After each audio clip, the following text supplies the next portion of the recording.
Semangat pagi adik-adik. Selamat bertemu kembali dengan channel HD Bio Smart. Belajar biologi dengan cara smart. Jangan lupa ya, segera like, subscribe, and share ke teman-teman supaya kita bisa belajar bersama-sama. Baiklah adik-adik, assalamualaikum warahmatullahi wabarakatuh. Semangat pagi adik-adik generasi muda kelas 12 SMA se-Indonesia. Baiklah adik-adik, pada kesempatan hari ini Bapak akan melanjutkan materi reproduksi sel bagian kedua. Nah, bagian pertama kemarin sudah kita bahas adalah siklus sel ya. Ada interfase, ada mitotik. Di interfase ada fase G1, ada fase S, dan ada fase G2. Nah, kemudian di mitotik ada amitosis, ada mitosis, dan meiosis. Bahkan perbedaan antara mitosis dan meiosis sudah kita bahas ya. Silahkan adik-adik nanti diulang kembali. Nah, sekarang yang akan kita bahas adalah tahapan-tahapan pembelahan ya. Nah, jadi yang akan kita bahas adalah tahapan-tahapan pembelahan sel. Ya, tahapan pembelahan sel, yaitu apa kemarin adik-adik?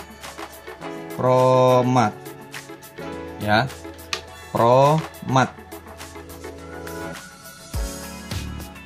Apa itu? Profase, metafase, anafase, dan telofase. Nah, di sini adik-adik harus paham apa saja yang terjadi di profase, di metafase, anafase, dan telofase pada pembelahan mitosis dan meiosis. Nah, sekarang yang kita bahas adalah pembelahan mitosis dulu adik-adik ya. Nah, sekarang pada mitosis.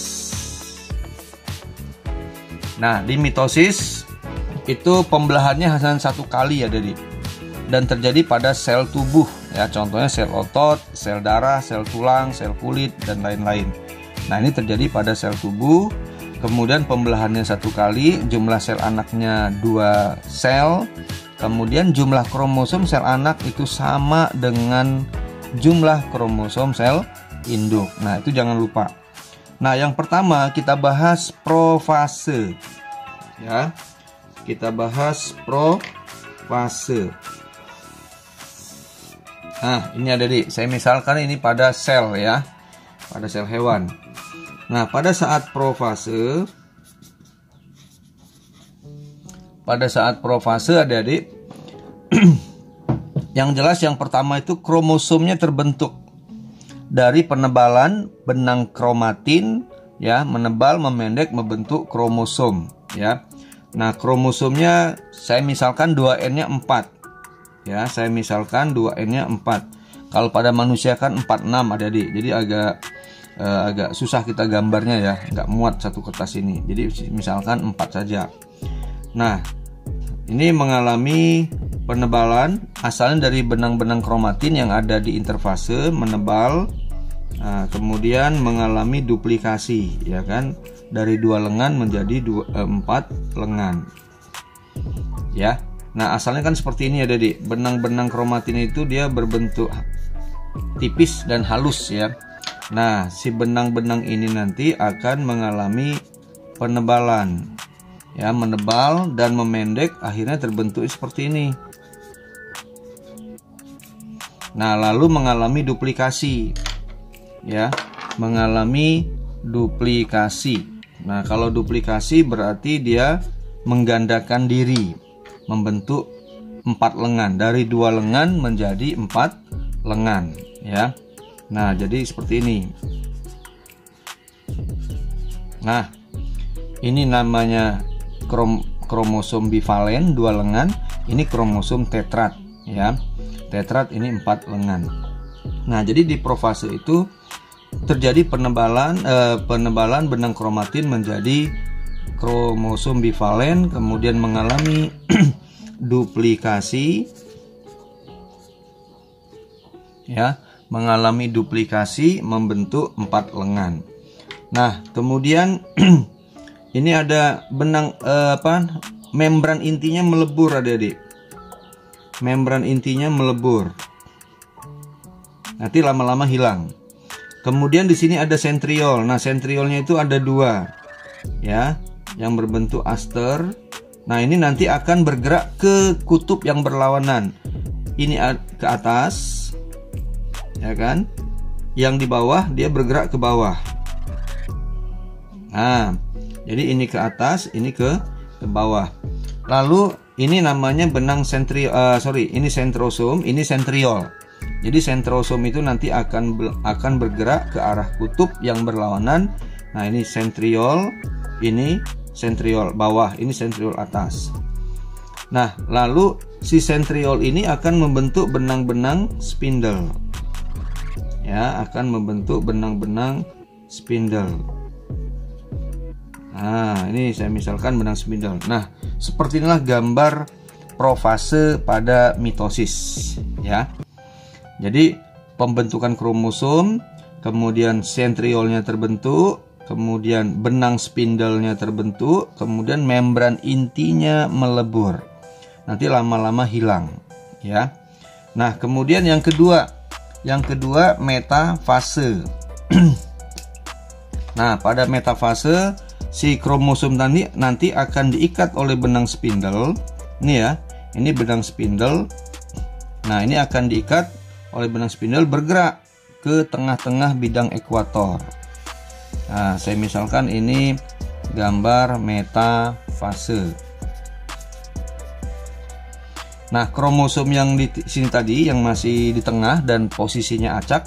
Nah, di sini nanti akan diikat oleh benang-benang spindle ke tengah-tengah bidang ekuator. Atau kalau ibaratnya ini bola bumi, ini di garis khatulistiwa, Adik. Nah, ada 4 lengan ya. 4 lengan, juga ini 4 lengan, 4 lengan, 4 lengan. Makanya Adik nanti kalau di soal, ini sentriol atas, ada soal perhatikan letak kromosomnya.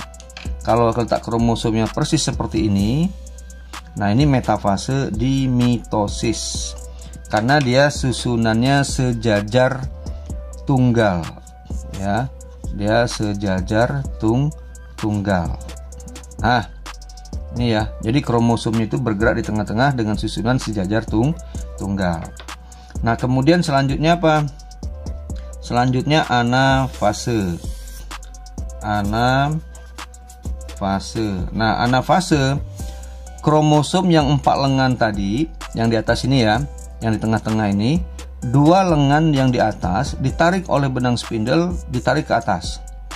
2 lengan di bawah ditarik ke bawah, akhirnya pecah, Adik. Jadi lengan-lengannya akan terlepas dari alat kait namanya kinetokor. Jadi di sini ada alat kinetokor, tempat melekatnya lengan-lengan kromosom, ya. Nah, akhirnya dua lengan ditarik ke atas, 2 lengan di bawah ditarik ke bawah. Berarti ada tetap 4, Adik-adik ya. Ada 4, tetapi jumlah lengannya ada 2 karena dia kan pecah tadi. Nah, ini ada 2. Nah, ini sentromernya, ya. Nah, lalu ini sentriolnya masih ada. Nah, lalu ditarikan oleh benang-benang spindle. Nah, yang warna merah ini ada di benang-benang spindle namanya. Nah, jadi dia setengah ke atas, setengah ke bawah.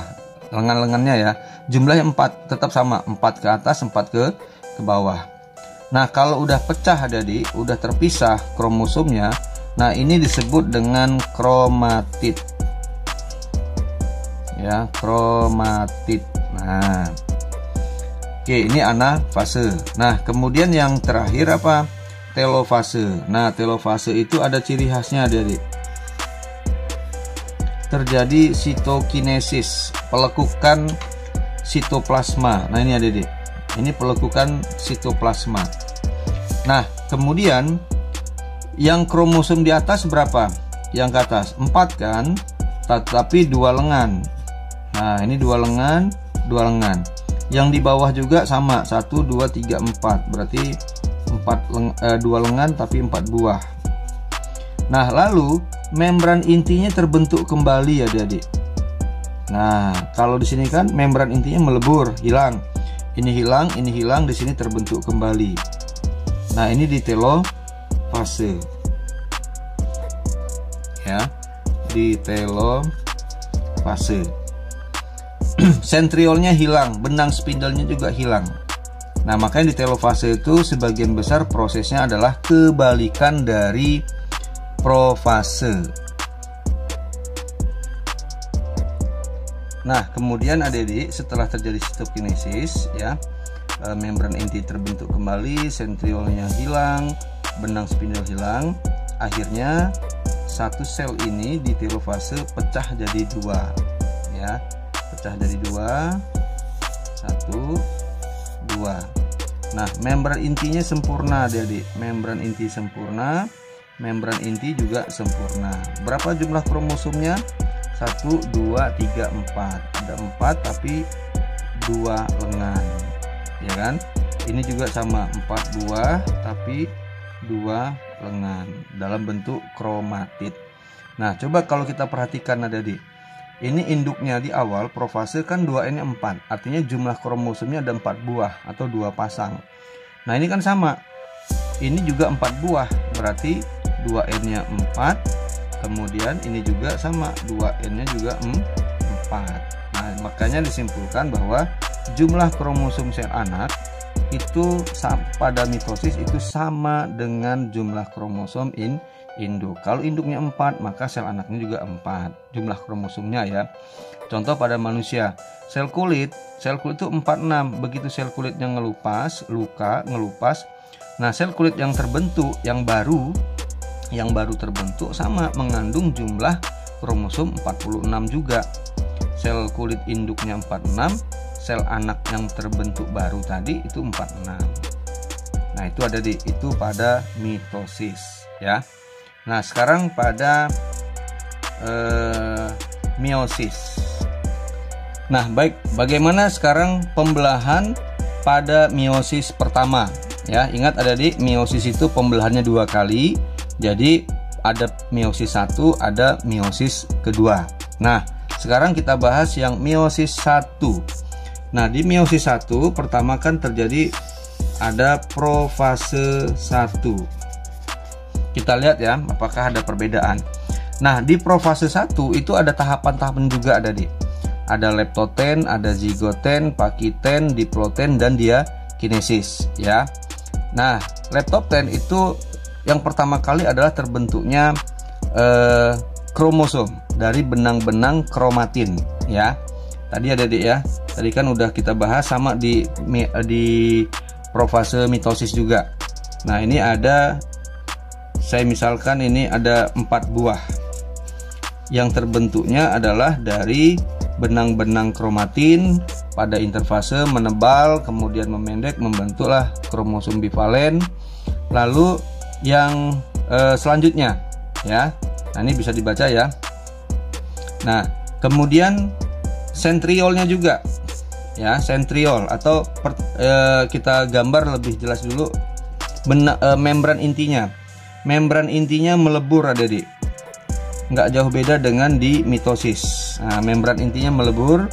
Kemudian sentriolnya tadi, ya, ada 2 kan, ada yang ke atas, ada yang ke bawah. Nah, ini sentrosom, dia bergerak ke atas, 1 sentriol, kemudian bergerak ke bawah, sentriol bawah. Ini sentriol atas, ini sentriol bawah. Nah, lalu si sentriol akan membentuk benang-benang spindle, ya, membentuk benang-benang spindle. Nah, nih gambar profase pada meiosis. Waktunya lebih lama, adik, dibandingkan dengan di mitosis, ya. Nah, kalau di profase 1, adik, dari segi gambar proses yang terjadi tidak jauh berbeda dengan mitosis. Bentuk gambarnya hampir sama, ya. Nah, kemudian di metafase. Nah, di metafase inilah yang pertama kali ada perbedaan yang sangat mencolok, ya, sangat berbeda dibandingkan dengan metafase mitosis. Kalau di metafase mitosis itu kromosomnya itu bergerak di tengah-tengah bidang ekuator dengan susunan sejajar tunggal. Nah, kalau di sini dia sama-sama di tengah-tengah, jadi Jadi kromosom yang acak-acak tadi, yang di sini yang masih masih tersusun nggak rapi, itu akan ditarik oleh benang spindle ke tengah-tengah, tapi dengan susunan ya, dengan susunan sejajar berpasangan. Nah, ini kromosom. Nah, dia susunannya berpasang-pasangan, adik-adik. Nah, disinilah yang mulai membedakan metafase mitosis sama metafase meiosis. Ya, nah ini benang spindlenya, ini benang spindlenya. Nah, ini metafase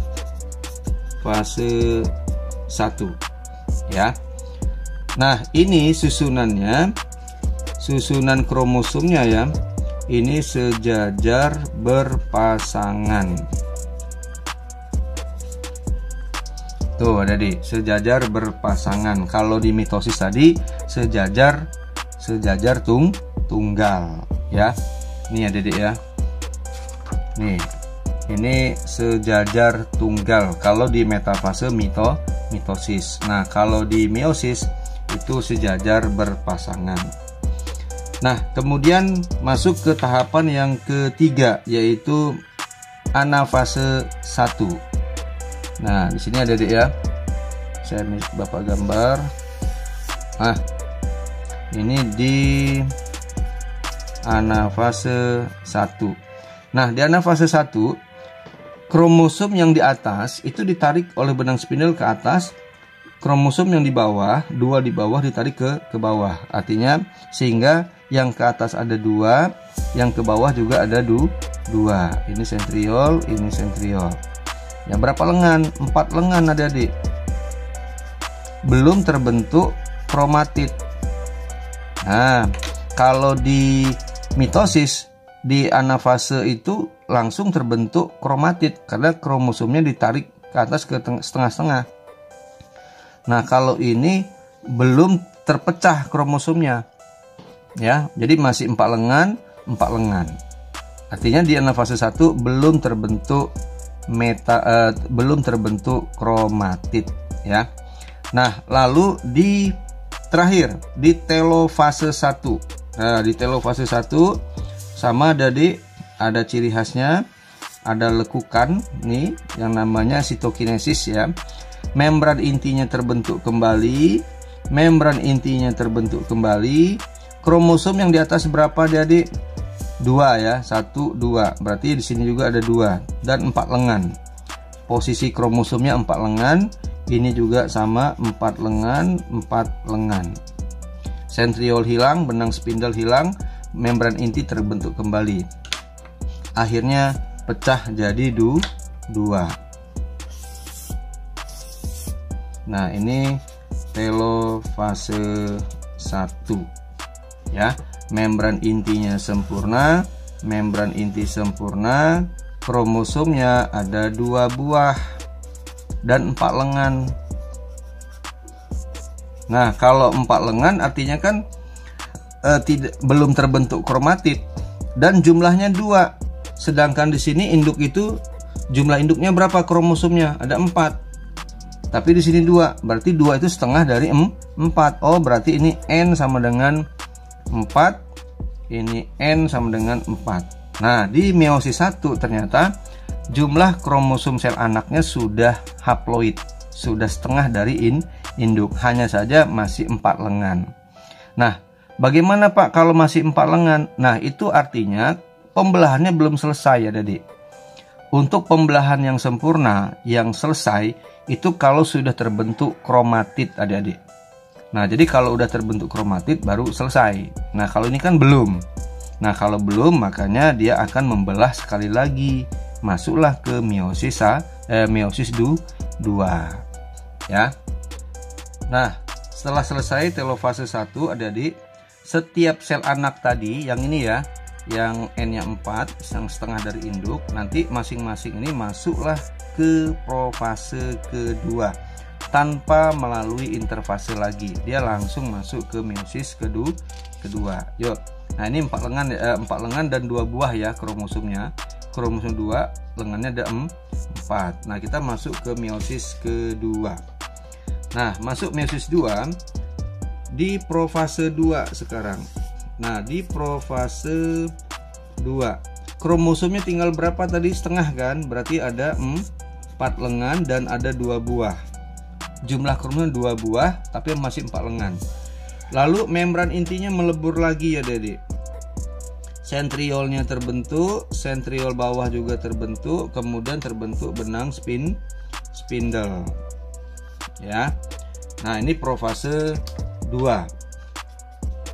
Nah, lalu masuk ke metafase 2. Ya. Metafase 2. Nah, di metafase 2, kromosom yang di sini tadi akan ditarik oleh benang spindle ke tengah-tengah bidang ekuator. Tetapi susunannya sejajar tunggal. Kalau di metafase 1 tadi susunannya sejajar berpasangan. Nah, kalau di sini tunggal. Jadi sama dengan di metafase mitosis adik-adik. Ini sentriolnya, ini sentriolnya. Lalu ini benang spindlenya. Ya. Nah, gambarnya seperti ini adik-adik kalau di metafase 2. Nah, lalu masuk ke anafase 2. Ya. Nih, di anafase 2. Coba di anafase 2, 2 lengan yang di atas ditarik oleh benang spindle ke atas, 2 lengan di bawah ditarik ke bawah. Berarti pecah kan? 2 ke atas, 2 ke bawah, 2 lengan. Nah, ini ada 2 lengan, ke bawah juga ada 2 lengan adik-adik. Nah, 2 lengan, 2 lengan. Ini juga sama, 2 lengan, 2 lengan. Ini sentriolnya, ini sentriol. Kemudian ini benang spindlenya. Nah, ini anafase 2. Artinya apa? Di anafase 2 sudah terbentuk kromatid. Ya, terbentuk kromatid adik-adik. Nah, makanya nanti kalau di spermatogenesis ini namanya berubah, bukan spermatosit lagi, tapi kalau udah terbentuk kromatid namanya spermatid. Nah, kalau di ovum juga sama, kalau udah terbentuk kromatid namanya ootid, ya, bukan oosit lagi, karena sudah ditandai terbentuknya kromatid, ya. Nah, lalu masuk ke telofase 2. Nah, telofase 2 dia akan membentuk, terjadi sitokinesis adik-adik. Nah, seperti ini. Berapa yang di atas? 2 lengan dan jumlah kromosomnya 2 lengan. 2 lengan di atas kan, yang di bawah juga 2 lengan. Nah, ini 2 lengan, ini 2 lengan. Terus membran intinya terbentuk kembali. Ya, membran inti terbentuk kembali. Sentriolnya hilang, benang spindle hilang. Akhirnya pecah jadi 2. 1. Nah, kan tadi kan ini 1 jadi 2. Yang satu lagi nanti belah jadi 2 lagi, jadi 4. Makanya di meiosis itu pembelahannya 2 kali, maka sel anaknya ada 4. Karena 1 belah jadi 2, 1 lagi belah jadi 2, berarti jadi 4. Nah, lalu membran intinya sempurna adik-adik. Membran inti sempurna. Berapa jumlah kromosom di atas? Yang di sini 2 dan 2 lengan dalam bentuk kromatid, ya. Ini juga di bawah juga 2. Nah, kalau karena sudah dalam bentuk 2 lengan atau sudah dalam bentuk kromatid, maka udah selesai pembelahan selnya. Makanya tidak ada lagi meiosis ketiga, karena cukup 2 kali. Artinya harus 2 kali membelah agar terbentuk sel anak yang sempurna. Nah, ini namanya telofase. Telofase 2. Berapa jumlah kromosomnya? N sama dengan 2, N sama dengan 2. Ya. Nah, jadi di sini di metafase ini di metafase 1 itu sudah mulai berbeda susunan kromosomnya. Ya, kalau di mitosis sejajar tunggal, kalau di meiosis itu sejajar berpasangan. Nah, di metafase 2 baru sejajar tunggal lagi. Ya, jadi di sini susunannya sejajar tunggal. Kalau di metafase 1 sejajar berpasangan, adik-adik. Nah, ya.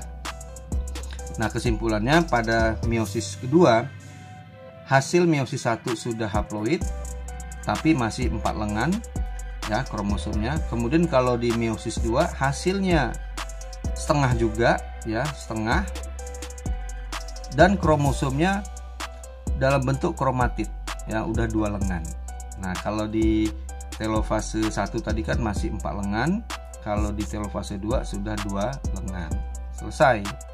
Ya, nah ini bisa kalian praktekkan nanti pada saat pembentukan spermatogenesis dan oogenesis ya, dimana yang terjadi meiosis 1 sudah oosit sekunder ya, oosit sekunder, kemudian nanti di meiosis 2 namanya oosit ootit. Nah, ootit itu udah dalam bentuk haploid ya, dalam bentuk haploid dan kromosomnya 2 lengan. Nah, jadi adik-adik harus paham di mana letak metafase 1, metafase 2, perbedaannya ya, gambarnya seperti apa. Nah, ini kalau di ujian sekolah jadi yang paling sering keluar ditanyakan dalam bentuk gambar. Gambar kalau seperti ini posisi di anafase 1 atau 2 ya, kalau seperti ini anafase metafase 1 atau metafase 2 dan lain-lain. Baik ya, nah mungkin itu saja pada kesempatan hari ini adik-adik. Silahkan diulang-ulang kembali ya, ditonton sampai habis supaya adik-adik betul-betul bisa paham perbedaan antara gambar meiosis 1 dan meiosis 2 dan pada gambar pembelahan sel pada mitosis. Baiklah, terima kasih. Dan Bapak ingatkan bagi adik-adik yang belum subscribe, silahkan segera subscribe, like, komen, dan share ke kawan-kawannya supaya teman-teman yang lain bisa belajar bersama-sama kita. Tetap semangat dan Bapak akhiri. Wassalamualaikum warahmatullahi wabarakatuh.